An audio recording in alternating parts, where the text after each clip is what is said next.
Bayangkan, uang Rp1.000 berubah jadi Rp1. Tapi bukan karena krisis, karena revolusi. Saat Prabowo dan Purbaya meluncurkan redenominasi nasional, para koruptor panik, sistem lama runtuh, dan Indonesia memulai era baru. Inilah kisah dramatis di balik operasi ekonomi paling berani dalam sejarah bangsa. Redenominasi, 1000 dihapus, kejujuran dihidupkan. Assalamualaikum warahmatullahi wabarakatuh. Selamat datang kembali di channel Purbaya Cargon, tempat kita membedah cerita-cerita politik penuh inspirasi, keberanian, dan strategi besar di balik layar negeri ini. Sebelum kita mulai kisah luar biasa ini, jangan lupa untuk subscribe, aktifkan loncengnya, dan bantu kami menyebarkan semangat anti korupsi untuk Indonesia yang bersih dan jujur. Mari kita mulai. Malam itu, hujan mengguyur istana seperti tirai rahasia yang menutup semua pandangan. Di ruang rapat berlampu redup, hanya dua sosok yang duduk berhadapan, Presiden Prabowo dan Purbaya, ekonom muda yang dikenal berani menentang arus. Purbaya membuka map tebal bertuliskan, redenominasi nasional, menatap Presiden dengan sorot mata penuh keyakinan. Pak, kalau kita ingin membersihkan Indonesia dari akar korupsi, kita harus mulai dari uangnya sendiri. Prabowo diam, suara detik jam dinding terdengar tajam, seolah ikut menimbang ide itu. Maksudmu, kita ubah nilai rupiah? Tanyanya pelan. Purbaya mengangguk, lalu berkata, ya, dari 1000 menjadi 1. Bukan untuk menipu rakyat, tapi untuk menebas sistem gelap yang menyembunyikan uang kotor di balik angka nol yang tak bermakna. Di layar proyektor, Purbaya menampilkan grafik, rekening gelap, transaksi fiktif, hingga uang hasil korupsi yang tersamarkan oleh sistem lama. Selama uang kotor bisa bersembunyi, keadilan akan tetap lumpuh, lanjutnya. Ia menatap lurus pada Prabowo, tahu betul kalimat itu bisa mengubah sejarah, atau menghancurkan kariernya. Suasana ruangan semakin tegang, petir menyambar di luar jendela, seolah langit pun ikut bergolak. Prabowo menatap dokumen di hadapannya, lalu menatap Purbaya dengan tajam. Kau sadar, ini bukan sekadar reformasi ekonomi. Ini perang. Purbaya tersenyum tipis. Perang melawan ketamakan, Pak. Beberapa menit hening berlalu, Prabowo akhirnya berdiri, menatap keluar jendela istana yang basah. Dalam hatinya, ia tahu langkah ini akan mengguncang fondasi kekuasaan lama, menimbulkan kepanikan di kalangan koruptor yang sudah terlalu lama menikmati ketidakadilan. Tapi jika bukan sekarang, kapan lagi bangsa ini bersih dari kotoran uang haram? Akhirnya, Prabowo berbalik, suaranya berat tapi mantap. Baik, Purbaya, jalankan rencanamu, tapi lakukan diam-diam. Dunia tidak boleh tahu, sampai waktunya tiba. Malam itu, di balik tirai hujan dan cahaya lampu istana yang temaram, lahirlah sebuah misi rahasia, rencana paling berani dalam sejarah keuangan Indonesia. Pagi itu, ruang rapat kabinet penuh wajah tegang. Purbaya berdiri di depan layar besar, menjelaskan rencana redenominasi. Grafik ekonomi muncul satu per satu. Semua menteri terdiam. Beberapa menunduk, lainnya saling berbisik dengan wajah khawatir. Ini ide gila, teriak seorang menteri senior. Bagaimana jika rakyat panik? Harga naik, nilai tabungan turun. Purbaya tetap tenang. Ia menunjuk grafik aliran uang korupsi. Masalahnya bukan pada rakyat, tapi pada uang kotor yang mereka sembunyikan. Ruang itu berubah panas. Beberapa pejabat mencoba memotong pembicaraan. Namun Purbaya tidak gentar. Redenominasi akan membuat sistem lebih jujur, ujarnya lantang. Uang haram tak akan punya tempat di negara ini. Suara kursi bergeser. Beberapa menteri berdebat keras. Prabowo hanya diam, memperhatikan satu persatu wajah di depannya. Tatapannya tajam seperti pedang yang siap menebas kebohongan. Akhirnya, Prabowo berdiri. Suara langkahnya membuat ruangan hening. Ia berkata pelan namun menusuk. Yang menolak perubahan, biasanya punya sesuatu yang ingin disembunyikan. Semua terdiam. Tidak ada yang berani bicara lagi. Purbaya tahu, saat itu juga, perang melawan sistem lama baru saja dimulai. Langit sore tampak muram ketika tanda tangan Presiden Prabowo menempel di dokumen berstempel merah bertuliskan, Rahasia Negara, Operasi Rupiah Baru. Dari balik kaca istana, Purbaya memandang lembar itu dengan campuran tegang dan lega. Misi yang hanya dibisikkan dalam ruang gelap kini resmi menjadi program negara. Ia tahu, tak ada jalan untuk mundur. Tim khusus segera dibentuk. Namanya, Tim Transisi Rupiah Baru, Gabungan Ekonom Muda, ahli IT, forensik keuangan, dan analis digital. Semua bekerja di markas tertutup di luar Jakarta. Mereka tidak mengenakan seragam, tidak ada identitas, hanya satu tujuan, melacak setiap rupiah yang mengalir mencurigakan sebelum sistem baru diluncurkan.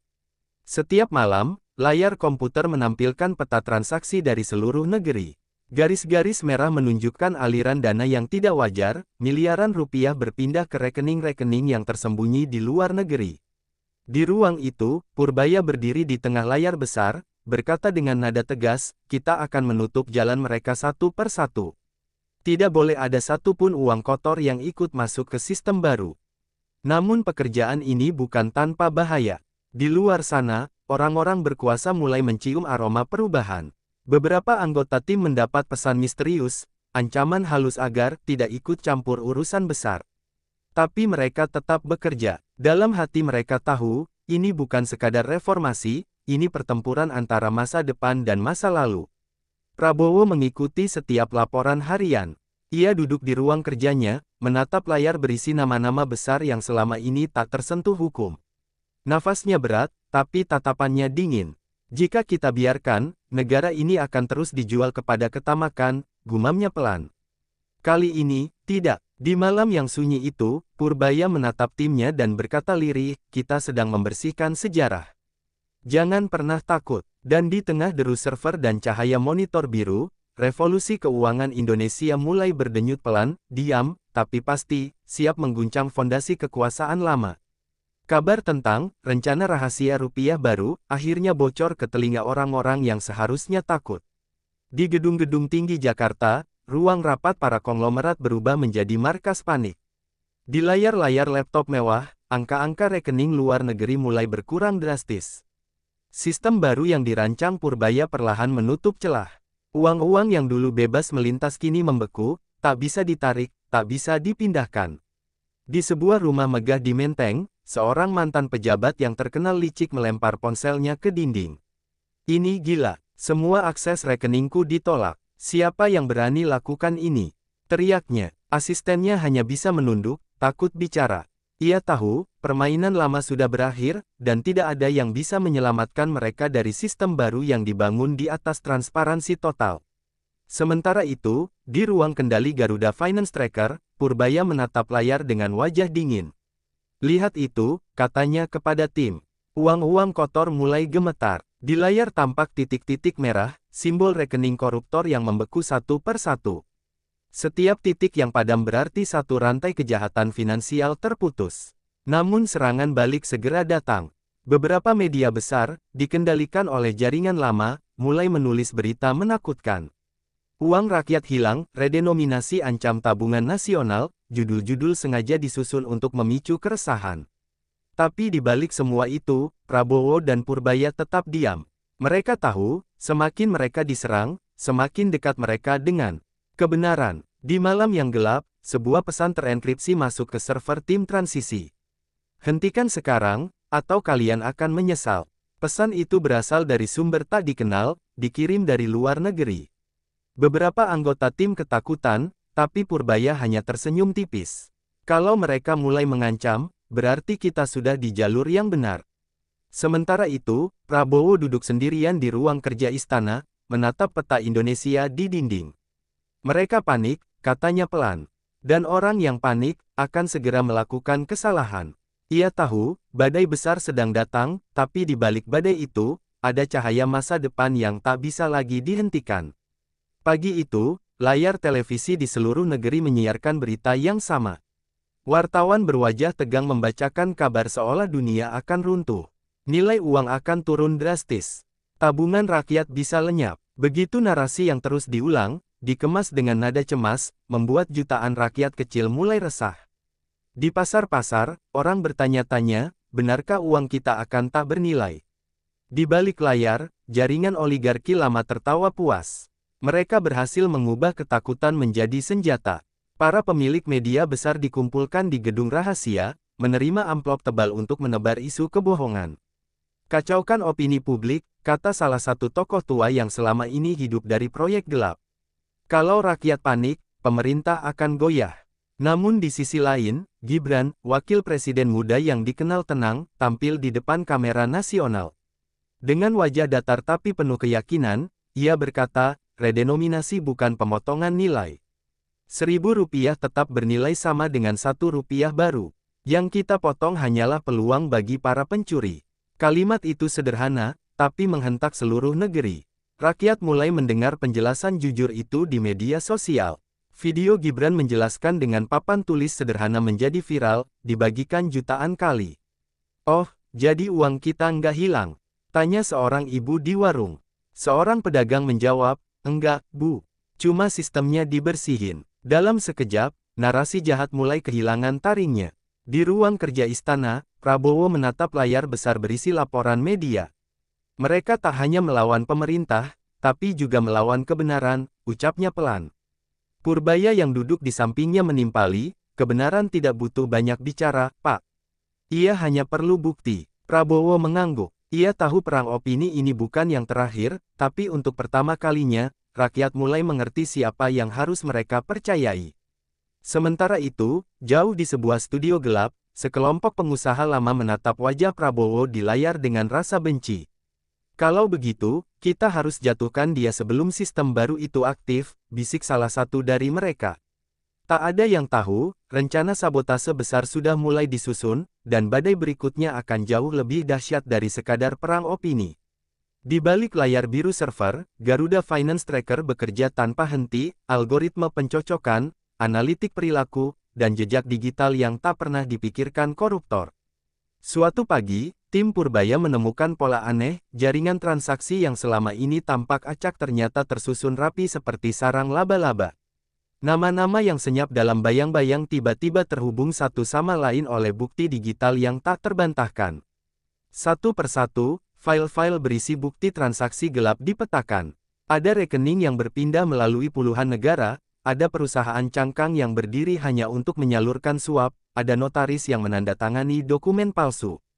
Purbaya memegang berkas itu seperti obor, menyadari kalau apa yang mereka pegang bukan sekadar data, melainkan kunci untuk membuka pintu keadilan. "Ini bukan teori lagi, ini bukti," gumamnya pada tim. Ketika sebagian bukti dikonfirmasi oleh auditor independen, bocoran kecil muncul di forum-forum anonimus. Nama-nama yang selama ini dianggap untouchable mulai muncul di timeline publik. Rakyat membaca, terkejut, lalu marah. Di pasar, di warung kopi, di aplikasi chat, pembicaraan tentang uang kotor berubah menjadi tuntutan, usut sampai tuntas. Atmosfer yang tadinya penuh ketakutan kini berubah menjadi tuntutan kolektif akan pertanggungjawaban. Reaksi resmi tidak lambat. Kejaksaan Agung mengumumkan pembentukan tim khusus yang didukung bukti digital dari Garuda Finance Tracker.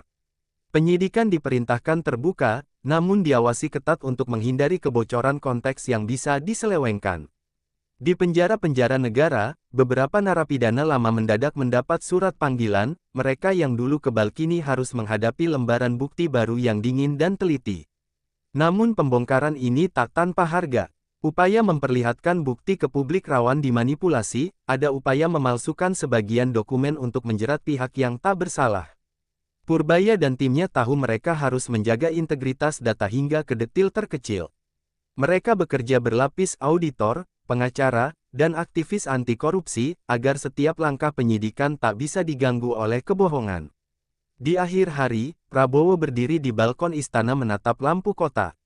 Ia menerima laporan terbaru, nama besar telah tercatat, aset-aset mulai dibekukan, dan publik menuntut proses hukum yang tegas. Di dadanya tumbuh keyakinan getir sekaligus lega, langkah ini akan menyakitkan banyak pihak, tetapi jika kejujuran menang, luka itu akan menjadi bekas yang menuntun bangsa pada kebersihan yang baru. Angin malam berhembus kencang dari arah selatan Jakarta, membawa kabar yang tak sedap. Di balik gedung pencakar langit, sekelompok elit lama berkumpul dalam ruang remang dengan dinding berlapis peredam suara. Di atas meja kaca, terpampang laporan-laporan ekonomi dan nama-nama baru yang kini mengancam kenyamanan mereka. "Mereka sudah terlalu jauh," gumam seorang pengusaha tua sambil menyalakan cerutunya. "Kalau sistem rupiah baru itu berjalan, semua rahasia kita tamat." Rapat gelap itu berubah menjadi konspirasi. Mereka mulai menyusun strategi besar, menyusup ke kementerian, menekan pejabat tinggi, bahkan mengirim tekanan diplomatik ke luar negeri. Berita-berita palsu kembali disebarkan lewat media besar dan akun bayaran. Narasinya disusun rapi, redenominasi ini proyek ambisius yang akan menghancurkan ekonomi rakyat. Dalam waktu singkat, kekacauan opini kembali mengguncang masyarakat. Purbaya menyadari serangan itu. Di markas Garuda Finance Tracker, ia menerima laporan serangan siber besar-besaran. Ribuan upaya peretasan datang dari berbagai negara. Beberapa server hampir lumpuh. Mereka tak menyerang dengan senjata, katanya kepada tim, mereka menyerang dengan ketakutan. Namun sistem yang ia bangun sudah dipersiapkan dengan berlapis enkripsi. Tak satu pun data bocor. Setiap percobaan peretasan justru meninggalkan jejak digital, yang nantinya menjadi bukti tambahan terhadap jaringan lama. Sementara itu, Prabowo mulai diserang secara politik. Lawan-lawan lamanya menuduh pemerintahnya melakukan eksperimen gila yang membahayakan ekonomi. Di parlemen, suara-suara lantang menuntut penghentian proyek rupiah baru. Tapi di depan kamera nasional, Prabowo hanya berkata pelan, lebih baik menanggung kebencian karena jujur, daripada disanjung karena ikut menipu. Kalimat itu menggema ke seluruh negeri, menggetarkan hati rakyat yang sudah muak dengan kebohongan. Malam itu, setelah konferensi pers, Prabowo duduk bersama Purbaya di ruang kerja istana. Wajahnya lelah, tapi sorot matanya tetap tegas. Mereka mulai menyerang dari segala arah, ujarnya. Purbaya menatap layar penuh data, lalu menjawab tenang, itu artinya, mereka sudah takut. Dan orang takut, Pak, akan membuat kesalahan. Di luar jendela, langit Jakarta tampak merah oleh cahaya gedung-gedung tinggi. Di bawahnya, dua tokoh itu tahu, pertempuran bukan lagi soal uang atau sistem, tapi soal siapa yang akan menguasai masa depan Indonesia, kejujuran atau ketamakan. Hari itu, udara di istana terasa berat. Surat-surat diplomatik dari luar negeri menumpuk di meja presiden. Bank asing mulai menunda kerjasama, investor internasional menunggu dengan wajah curiga, dan IMF mengirim sinyal halus agar Indonesia mempertimbangkan ulang kebijakan redenominasi. Prabowo menatap tumpukan surat itu lama sekali, lalu menghela napas dalam. Ia tahu, ujian terbesar kepemimpinannya baru saja dimulai. Sore harinya, rapat darurat digelar. Beberapa menteri keuangan dan penasihat senior menyarankan agar proyek rupiah baru ditunda. Kita bisa kehilangan kepercayaan global, Pak, ujar salah satu dari mereka dengan nada putus asa. Tapi Purbaya, yang duduk di ujung meja, menatap langsung ke arah presiden. Kalau kita mundur sekarang, yang menang bukan dunia, tapi para pencuri yang selama ini bersembunyi di baliknya. Ruang rapat seketika sunyi. Prabowo memejamkan mata, memutar kembali semua yang telah mereka lewati, ancaman, serangan media, tekanan politik. Ia tahu keputusan ini tak hanya menentukan nasib pemerintahannya, tapi juga harga diri bangsa. Akhirnya, ia membuka mata dan berkata tegas, biarkan mereka menekan. Kita bukan bangsa yang hidup dari restu koruptor internasional. Keputusan itu menyebar cepat ke seluruh negeri. Sebagian memuji keberanian Prabowo, sebagian lain menuduhnya gila kekuasaan. Tapi bagi rakyat kecil yang jujur, keputusan itu seperti cahaya baru. Di warung kopi, seorang sopir ojek berkata kepada temannya, kalau bukan dia yang berani, siapa lagi? Kalimat sederhana itu menggambarkan apa yang sebenarnya dirasakan banyak orang, ketegangan yang bercampur harapan. Namun serangan tak berhenti. Beberapa diplomat asing mulai menarik dana proyek, membuat ekonomi goyah sesaat. Nilai saham menurun, dan pasar keuangan berguncang. Di ruang-ruang redaksi, berita soal krisis kepercayaan kembali menggema. Tapi di tengah kekacauan itu, Purbaya menatap layar data dan tersenyum kecil. Biarkan pasar panik, katanya, karena setelah badai, hanya yang jujur yang akan tetap berdiri. Malamnya, Prabowo menatap langit Jakarta dari balkon istana. Angin membawa suara jauh, suara rakyat yang masih bekerja, pedagang yang masih berjualan, dan anak-anak yang masih tertawa. Dalam hatinya, ia tahu, selama rakyat percaya pada keadilan, tidak ada tekanan asing, tidak ada ancaman politik, yang bisa menghentikan perubahan ini. Ujian pertama sudah datang, tapi keyakinannya belum pernah sekuat malam itu. Fajar itu berbeda dari hari-hari sebelumnya. Di seluruh negeri, rakyat bangun dengan rasa penasaran dan deg-degan. Di layar televisi, muncul tulisan besar, "Hari ini, rupiah baru diresmikan." Di kantor-kantor bank, antrean panjang mengular. Petugas berdiri dengan seragam putih, memegang lembaran uang baru berdesain elegan dengan logo Garuda transparan di tengahnya, simbol kejujuran dan keadilan yang tak bisa disembunyikan. Prabowo berdiri di podium istana, dengan Purbaya di sampingnya. Sorot mata rakyat Indonesia tertuju pada mereka. Dengan suara berat namun tegas, Prabowo berkata, "Hari ini, kita tidak hanya menukar uang lama dengan yang baru. Kita menukar cara berpikir bangsa. Tidak ada lagi ruang bagi uang haram, tidak ada lagi jalan bagi kebohongan untuk bersembunyi." Tepuk tangan membahana dari ribuan orang yang hadir di halaman istana. Sistem digital yang dibangun Purbaya mulai aktif bersamaan dengan peluncuran rupiah baru. Setiap transaksi kini terekam otomatis dalam basis data nasional yang tak bisa dihapus atau diubah tanpa izin pengawasan publik. Rupiah baru bukan sekadar uang, kata Purbaya kepada wartawan, tapi janji bahwa keuangan bangsa ini milik rakyat, bukan alat permainan elit. Di jalanan, suasana haru terasa nyata. Seorang pedagang kaki lima menatap uang barunya sambil tersenyum. "Lihat, uangnya bersih, nggak ada noda," ujarnya. Seorang ibu rumah tangga berkata pada anaknya, "Sekarang, uang kita jujur, nak." Di pasar-pasar, toko-toko, dan terminal, rakyat kecil mulai percaya lagi bahwa kejujuran bukan hal mustahil di negeri ini. Namun, di gedung-gedung gelap yang dulu jadi tempat persembunyian para koruptor, ketakutan berubah menjadi keputusasaan. Uang mereka membeku, rekening rahasia tidak bisa dibuka, properti yang dibeli dengan uang hitam kini dibekukan. Laporan demi laporan masuk ke meja Jaksa Agung. Satu persatu, raksasa ekonomi bayangan tumbang di tengah sorak-sorai rakyat yang merasa menang untuk pertama kalinya tanpa turun ke jalan. Malam itu, Prabowo dan Purbaya berdiri di depan layar besar yang menampilkan peta Indonesia berwarna hijau, tanda bahwa sistem baru sudah aktif di seluruh provinsi. Purbaya berkata pelan, "Negeri ini sudah mencuci tangannya dari dosa masa lalu, Pak." Prabowo menatap peta itu lama, lalu menjawab, "Dan mulai hari ini, kita akan menulis sejarah baru dengan tinta kejujuran." Malam itu, suasana gedung Komisi Anti Korupsi berubah seperti sarang lebah. Sirine kendaraan aparat meraung di jalan-jalan utama Jakarta, membawa berita besar yang selama ini hanya menjadi desas-desus. Di layar utama ruang kendali, muncul satu nama besar, sosok yang selama ini dianggap tak tersentuh, raja korupsi, pemilik jaringan perusahaan fiktif lintas negara, pelindung dari banyak pejabat dan pengusaha busuk. Dan malam itu, semua pintu rahasianya terbuka. Garuda Finance Tracker mendeteksi perpindahan dana mencurigakan ke luar negeri dalam hitungan menit. Purbaya segera memerintahkan blokade penuh. Dalam beberapa detik, rekening dengan nilai triliunan rupiah membeku. "Semua rute sudah kita tutup," lapor salah satu anggota tim. Purbaya menatap layar tanpa berkedip. "Kita tangkap dia malam ini. Tidak ada kompromi." Tim gabungan dari kepolisian dan militer bergerak cepat. Di rumah mewah raja korupsi di kawasan elit, lampu-lampu padam bersamaan dengan suara helikopter yang berputar di atas atap.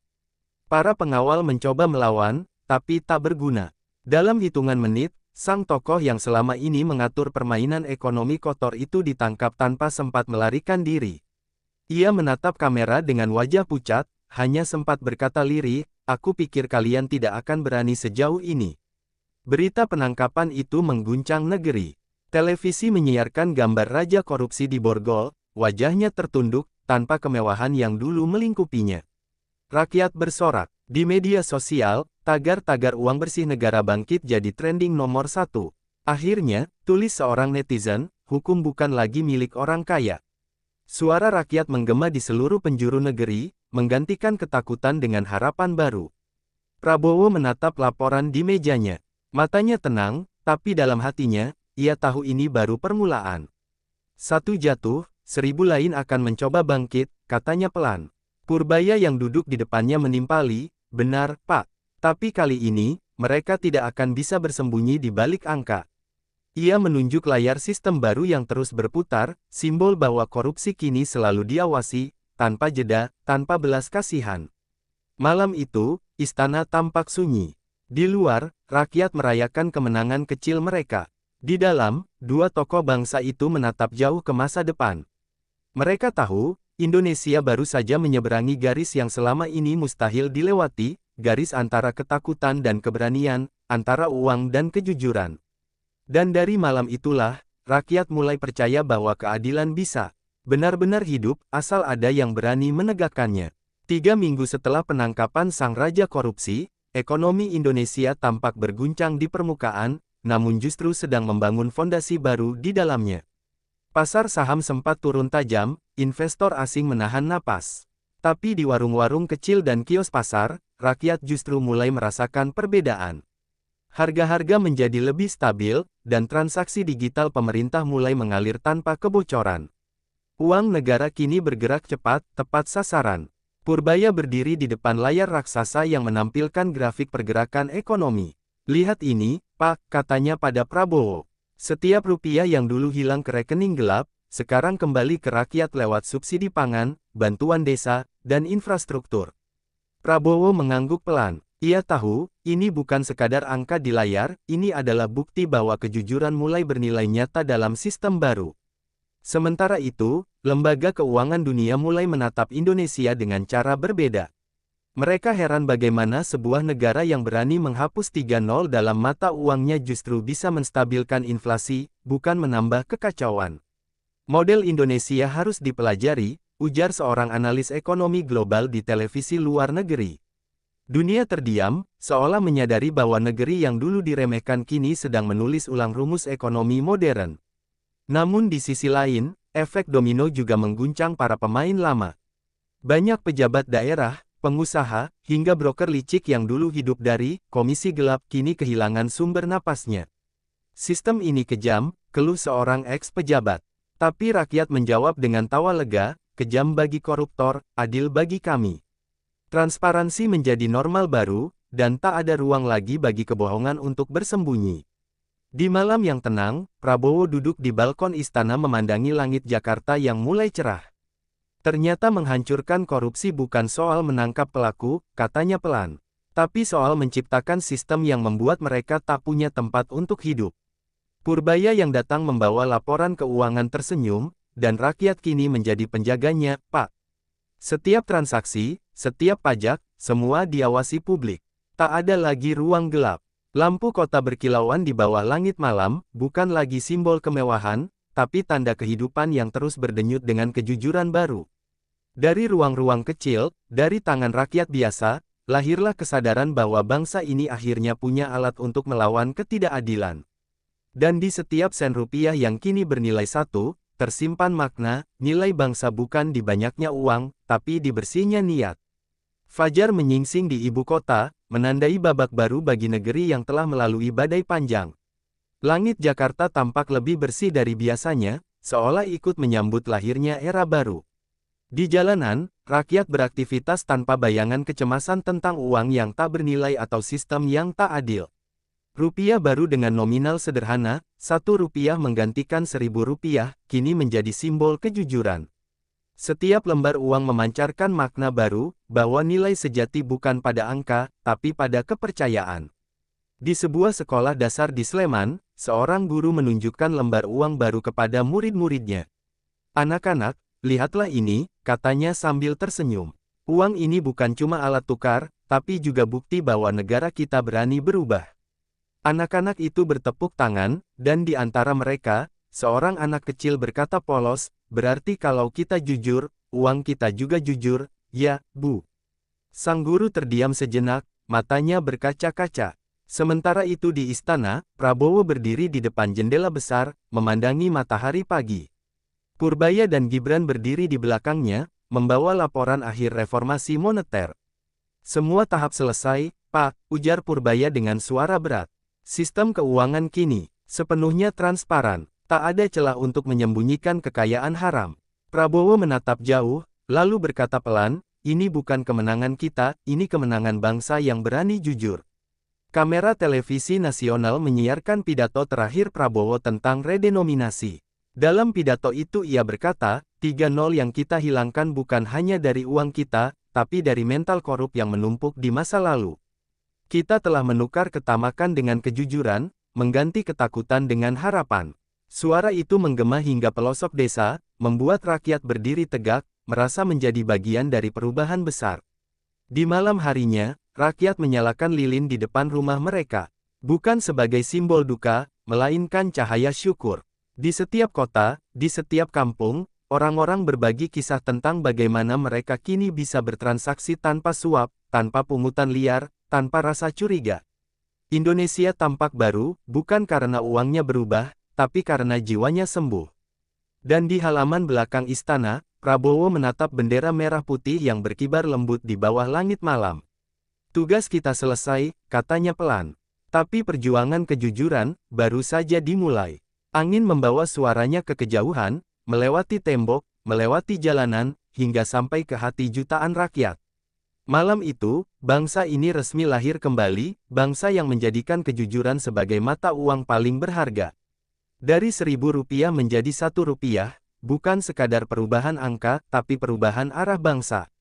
Prabowo dan Purbaya menunjukkan bahwa kekuatan sejati bukan pada uang, tapi pada niat untuk jujur. Dan malam itu, di bawah bendera merah putih, Indonesia menulis bab baru dalam sejarahnya, bangsa yang menukar ketamakan dengan kejujuran. Terima kasih telah menonton. Jangan lupa untuk like, share, dan subscribe, karena dari kisah seperti inilah, kita belajar arti perjuangan yang sebenarnya.